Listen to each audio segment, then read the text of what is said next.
We normally start this content with a montage of the best watch-alongs and reactions from the night before. It's what we love to do for the last 8 years here on the Football Terrace. But I wanted to do a special public service announcement before this one because it is extra special. It is innovative, and it's like something we have never seen before. The hate watches for Arsenal last night were beyond epic. Arsenal, you've done it. You've broken them. You've ruined them. You've ended them. Take a look.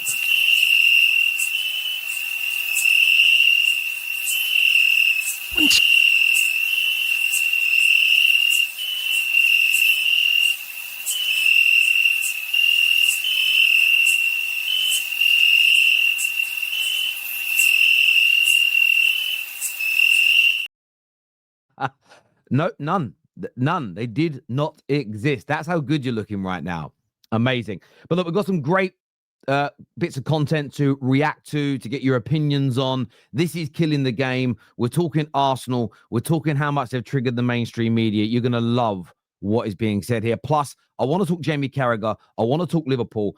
An excellent clip from DR Sports I want to share. And my hood looks really off kilter today. And it's bothering me. I don't even have OCD, but for some reason it was bothering me. We're going to jump into that as well. A really good point made on DR Sports in relation to Jamie Carragher. So sit back, grab a little cup of tea. I got mine here in my animal rescue type. It's not animal rescue. It's for a wildlife sanctuary that I went to. Got to try and support them as best you can. And sit back, grab a cup of tea, coffee, water, grapes, whatever it is you sit down and snack on. And enjoy killing the game. Let's start here with O'Hara and Cundy on TalkSport. Let's jump into it. Problems, but 1-2-0, mate. They didn't concede. Arsenal, when they get the noses in front now, generally, they're hard to peg back, Arsenal. They are. They're a problem. Liverpool know it. Everyone in the league knows that they're a problem. And this year, I just wonder, and I've said... When you say a problem, what do you mean? I mean a problem because they are right now. And I predicted them the last 2 seasons to win. I predicted them this season to win the... Yeah, but you keep saying that, but I think you just say that because you want it to not happen. So you say, oh yeah, they're going to win the league, and then when it don't happen, you go, see? Joe, I hope I'm wrong. Yeah. I'd love to be proved wrong again, right? But I just feel that this is their time. This is their year. They've been building... If they don't win it this year... It does feel a little bit like when will they win it? I'm not. Well, look. First of all, a few things to unpack. First of all, what does he mean? You know exactly what Jason Cundy means by Arsenal are a problem. They're a problem to people like Jason Cundy, definitely like Jamie O'Hara, the people that dropped out of doing their hate watches last night, the people that jumped on the RAF story, the people that jumped on what Richard Key said the other day about Arteta not trusting his players. That's why he doesn't sit down. It's to the people that attacked a young Ithwaneri playing, the people that attacked them spending money, the people that jump on BS stories, the people that always look for the negative, the people that are petrified of Arsenal winning. That's who they're a problem for, first and foremost. The second point I wanted to address is what Cundy said. If they don't win it now, when will they? As I stated in that scary video, which still gets referenced today, I always felt that what Arteta would build would be win-win for Arsenal. Let me rephrase that. What Arteta and Arsenal would build would be win-win. And win-win in the sense that either Arteta was going to get them over the line, or they'd have a squad that was ready to win, and a new manager would do it as well. Now, I've got something in my throat. I need to take a drink. Very sorry. Sorry, do you know sometimes you start talking, you got like a little tickle in your throat, it won't go away. I felt like I was going to like cough or sneeze. I couldn't work out what it was going to be. Apologies. So when people say if they don't win it now, I don't know when they will.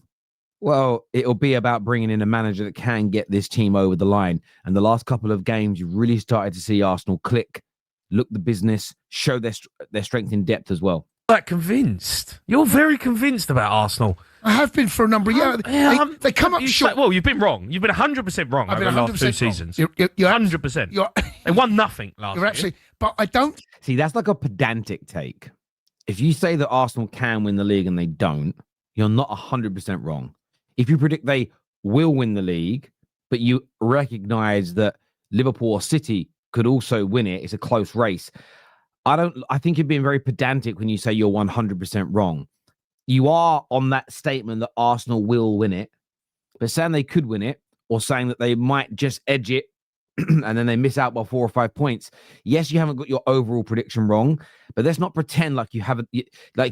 I think you're 100% wrong if you say Arsenal running away with the league, they're going to win it by 20 points and end up finishing 10 points behind the leaders, because your logic, the entirety of your opinion is wrong. And again, these are these things that are killing the game. This consistent, pedantic pulling apart of people's opinions, misrepresenting them, and then sort of wrapping it up as real analysis, when all it really is banter. And it was funny. It's funny when someone, like me and Staffy go at it quite a lot. Staffy will put a little comment out about me on Twitter, which is a fraction of what I've said. I banter him back. We're mates. It's part of the show. It's cool. But neither him or I would ever wrap that up as genuine, serious content or footballing opinion. I don't think Liverpool were brilliant last year either, if I'm honest.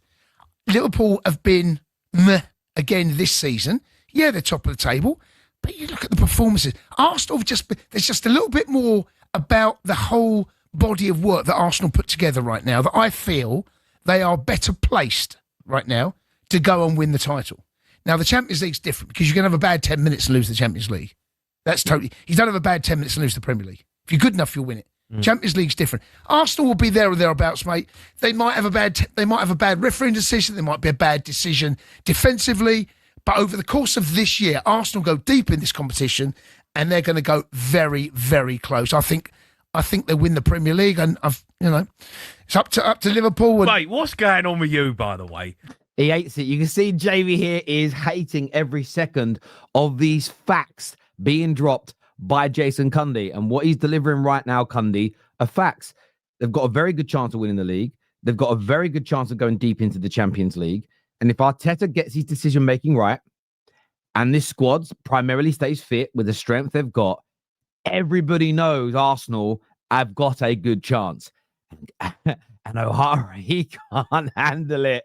What do you mean they're going to win the Premier League? And you nearly said they're going to win the Champions League. No, I think they go deep in the Champions League. I think they will. They are good enough, mate. They are. When everyone's... Well, they got to the semi-final last year, and they've added Eze, they've added Norgard, they've added Zubamendi, they've added Gyökeres.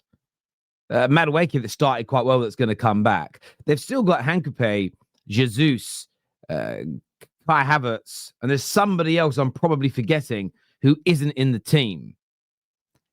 Let's be absolutely honest. To say they don't have a chance in this competition, I think in itself, saying they don't have a chance is actually 100% wrong. Already, you don't even need time to tell you that. Fit. They're a problem. What are you laughing at? Why are you being nasty? No, I'm not being nasty. I'm just, Spurs. what? No, listen, do you know what your problem? No, but right? You can't see beyond it. I'm a Chelsea fan. Hey, we had a good result last night. I would hate nothing more than that Arsenal win anything, right? But come on, be fair. You're not fair, are you? I'm very fair. Well, be honest. Are there a problem? Well, I think they're a good side. I think they're a decent squad. I think they're a good side and a decent squad. No, Spurs are a good side with a decent squad. Language is very important when you communicate and talk about football. Arsenal are better than decent, and they're better than good, which is why there's an expectation for them to win the Premier League and the Champions League. Decent squads and good teams don't have an expectation upon them to win these trophies. Hit the like and share button, people. Let us know what you think and feel. Up next, let's take a little listen here to a conversation about Gyökeres, because Gyökeres, for me, is getting a hell of a lot of stick that he doesn't deserve. But let's take a little listen and we'll go into it. I hear about you saying about the league and this and that. We're saying it too early, but it's not just 8 games, 6 Premier League games. It's 5 years. That's what it is, mate. It's like finally after 5 years, Arsenal looking like they're favourites to win the Premier League. Well, they've got a bigger squad now. Exactly, they're ready for it. I hear that, and I do on paper, it's beautiful. Yes. Like you look at it and you think, oh my God, look at that. They have wanted that for years. But I'm telling you, that Victor at the minute, Arteta is not getting the best out of that man. He's not getting the best. He's using him like a Nicholas Bentner. He's holding their ball up. He's not doing the through-run ball. You know, Gabby, you must have looked at Arsenal. It is so frustrating to watch Arsenal just play around that box and either get a tap-in or a lucky goal. Last minute, or they could just be tacking that box.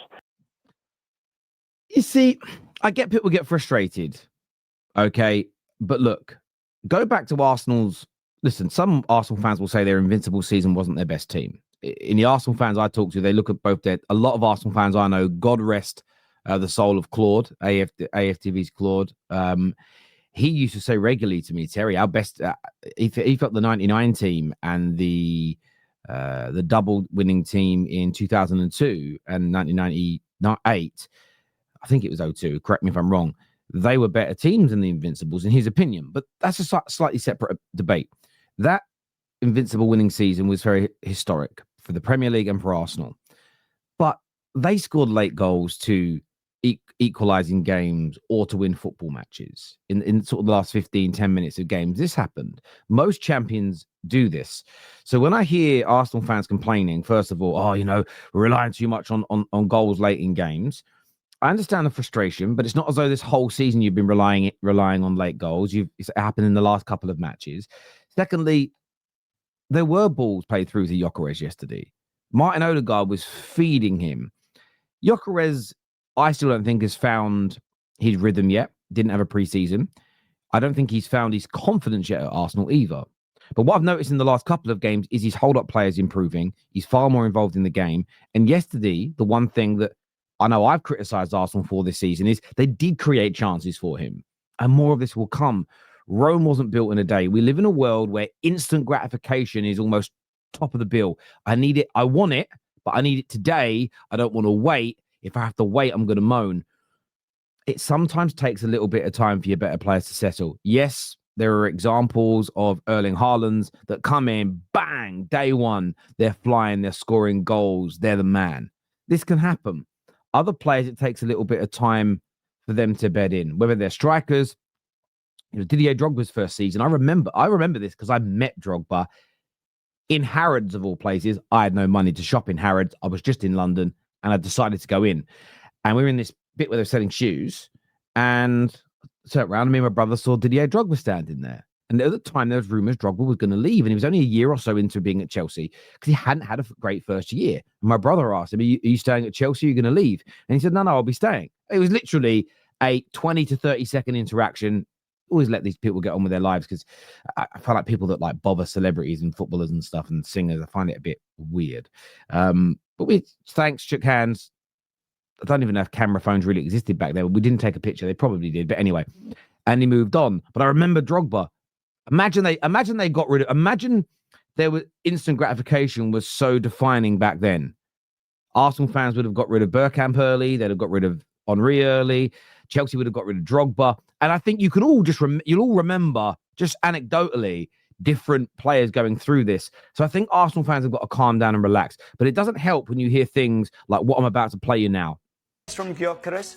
Obviously, he's a player who needs to be starting to score the goals on a more consistent basis in big games. It can't just happen against your Nottingham Forests of these worlds. You've got to be scoring against your Newcastles, your Spurs, your Liverpools, your Cities. I think Gyökeres is just trying to figure things out in the Premier League already early on. He's already got a few goals. But the shots, and of course, you're looking at what's happened all season for him. In this game in particular against Newcastle, he had a couple of shots off target. He had 3 block shots, and he had 1 single shot on target. He rounded the goalkeeper, Nick Pope. And he maybe have had an opportunity to have scored in a situation like that. Those 1v1 situations, we shouldn't be talking about that being a penalty kick. I want to see Gyökeres put them in the back of the net. I was listening to it, and I'm going to go back to the first bit later. But I don't want to see one-on-one situations become about penalties. I want to see him put them in the back of the net. What's Gyökeres meant to do when the goalkeeper takes him out, for God's sakes? It's like saying, I really want to hear your opinions, but CBS have cut your mic off. Is that your fault? If CBS cut your microphone off, right? So I can't hear you. Is that your fault? I can't believe what I'm hearing. On the first part about he needs to be scoring in these bigger games, yes. And I think he will. But what's really interesting is I remember this. Now he is older, but I remember this conversation about Cristiano Ronaldo. And I use it as an example because technically was so good from such a young age. But still, every time he hit a milestone, and this is what they're going to do to Gyökeres. So just bookmark this right now. 14 minutes and 50 seconds from now. This is what they're going to do. every time he hits a milestone, they're going to move the goalposts along. So it will be, hasn't scored against any of the so-called big teams. Once he does, it will be, but it's only 1 in 6 appearances against them. He's got to start, or it will be, but it was the 3rd goal of a 3-0 win. He's got to start getting opening goals and winners, as an example. Eventually, they'll talk about, he hasn't got any knockout Champions League goals yet, hasn't scored in any major cup games yet, hasn't done this, hasn't done that. They'll just keep, I get this feeling with him, they're just going to keep moving that goalpost along. Now, the only way you'll probably get rid of that early is by going on a really good goal scoring run, scoring against all and sundry. And he's capable of doing that once he finds his flow, once he finds his rhythm. But I do find this agenda against Gyökeres, who I think is holding the ball up well. He's playing well. He has scored 3 goals already. He's not a hindrance to the team. He isn't like a player that is taken away from Arsenal whilst he isn't scoring. And you notice that analysis is gone. Well, you get some players that might score an assist, but don't do very much yet. And people go, what else did he do if he ain't scoring or getting assists? Have you noticed that analysis isn't being brought up? It isn't being mentioned here. Of course it isn't, because at the end of the day, that doesn't fit the narrative. No! God, please, no! No! But it's the last 2 games are not concerning. I think Liverpool's full 9 games this season have been very concerning, and I was worried about Liverpool very early on, and I expressed that to the manager on the side of the pitch against Bournemouth in the first league game, where Liverpool ended up winning 4-2. I don't feel like I'm watching a top team. Liverpool aren't playing football at the moment; they're playing basketball, and it's just end to end. And I don't think top teams play like that. There is some truth to what Jamie Carragher has said, and we addressed this on Straight Facts yesterday. There is an element to this that I agree with, but the language is really important. The language is very, very important. Very worried, very concerned. This doesn't look like a top team, or this isn't a top team. It's very closed. And I heard Simon Jordan say this, that he finds it quite performative. Let's take a little listen here, though, to what Christian on DR Sports had to say about this exact situation, because I don't want to, I already had these views, but I really want to big up what he said here, because I think it's very, very accurate. Let's take a listen. Be honest. Go for it. Yeah. I think he's going way too far. I think those comments, I think it's crazy to say. They started the season very well. Cool, they're winning games late. Cool, there's gaps. Cool, there's new signings they need to integrate. Verts, there's big questions of. But they've just, what did they win? Their first 7 games and they've lost 2. Yeah. It's still a very good start to the season. Okay, there's concerns. Palace, there was concerns. They still could have won that game, by the way. I just think it's what he said, they're not a top team, is ridiculous. I think he means in the level of performance. I think that's what Arsenal. He means. Arsenal came to Anfield. All right, Arsenal didn't set up right. Liverpool were there for the taking. They beat us. A moment of quality. They didn't concede against us, right? And they beat us. I think what he's trying to say is they're not dominant performances. But I'd understand that. I'd understand if he said, I'm really concerned. Say that then. And that's what listen, I think Abby's challenge also holds level, but it's about communicating that correctly. I feel what Jamie Carragher is doing is exaggerating a problem. There's no point playing it down. And we see this a lot in the Man United fan base. And it's going on a lot now. And it's so funny go read the comments of the United Stand show that I hosted last night. And you've got some people saying, spot on, Terry, you can't fix everything just by changing the manager, but I do think he's got to go. You get others saying, Terry, how do you think sacking the manager fixes the club? You've got other people saying you're absolutely delusional if you think a new manager is going to change anything. It's Ineos. It's absolutely crazy that you think this is on the manager. It's the squad. It's the squad. And I'm sitting there and I'm thinking, I said all those things in the show. I broke all those things down. So firstly, longer format content, people can still misinterpret you because they don't listen any longer. They may get triggered by one of the first things you say. They stop listening. They pause the show. They write a comment. Maybe they switch off. Maybe they keep listening. Who knows? But I think it's really important. The good thing for me is if someone misinterprets me, it's fine. The content's there. I know what I said and what I didn't say. With what Jamie Carragher is doing here, though, I think he's exaggerating the situation, polarizing the situation, which is what I push back against so much in this industry, which is, if I was a Liverpool fan right now, I think very worried is an overstatement. I think not concerned at all is an understatement. And they haven't been the best of performances yet. But my message to Jamie is, do you think Slot's going to change a few things? Do you think they're going to get better? Do you think that they're going to improve? And if the answer is yes, I do, then what are you very worried about? So I'll give you an example. Say you're struggling a little bit financially. Oh, you know what? A little bit tight at the minute. I'm a little bit worried that I might run out of money if I was to lose my job.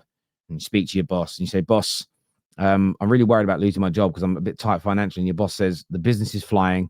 We love what you do. There's no chance you're losing your job. No redundancies are coming. There's no issues whatsoever. So just ride out your storm. You're going to be okay. What would you be worried about anymore? Do you get my point? Maybe I didn't explain it right. I don't know. But if there is this sort of element that if you think things are going to be okay, then what is there to be worried about? What I'm not hearing, what I would understand is the Liverpool fans, and I'm really worried we're playing poorly by the standards I want, and I don't think Slot's going to change it. I don't think these players are going to work. Or it might take 6 months and I'm worried the season's over. I'm not hearing the full opinion still, and I don't get why. It's all half an opinion, semi-exaggerated, with this like get out of, well, I'm not going to go the full hog. And I just think, well, at least give the full opinion. But maybe that's the whole point of this. And maybe I'm misinterpreting it entirely. That's why we have these conversations. I put the content out. You get the chance to leave your comments below. As ever, look, I want to thank you all so much for tuning in to the Terrace. It means a great deal to me here. Please hit that like button. Please make sure you're subscribing. Get that bell notification turned on as well. Take care. Goodbye. Looking for the cursor here. God bless. And I'll see you all again soon. Peace.